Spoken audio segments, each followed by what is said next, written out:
इतने मजबूर हो गए हैं कि रियासत के हुक्म के बगैर हम वहां जाकर फलस्तीनियों के साथ लड़ भी नहीं सकते, उनकी मदद भी नहीं कर सकते।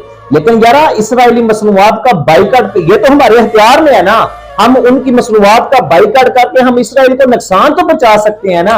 एक खबर के मुताबिक पेप्सी और कोका कोला जो पाकिस्तान से, वो इसराइल पाकिस्तान से फार्मूले की मद में 2100 अरब सालाना इसराइल को पाकिस्तान देता है।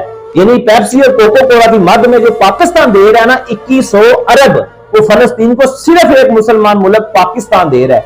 जरा सोचिए, ये सिर्फ पाकिस्तान इसराइल को एक प्रॉफिट दे रहा है 2100 अरब। अगर 57 इस्लामी मुल्क इसराइल की मसनूआत का बाइकाट करते हैं तो यकीन करें इसराइल भीख मांगने पर मजबूर हो जाएगा मुसलमानों से। और इसराइल पाकिस्तान और मुस्लिम ममालिक से अपनी मसनूआत से जो ज़र मुबादला कमाता है ना, फिर उससे वो असला खरीदता है और उसी असले से मुसलमानों का जो कत्ले आम करता है, कत्लो गर्द करता है और मुसलमानों के हकूक की धज्जियां उड़ा के रख देता है। इसलिए हम कहते हैं कि मजलूम फलस्तीनियों के साथ जाकर मर नहीं सकते, उनके साथ लड़ नहीं सकते।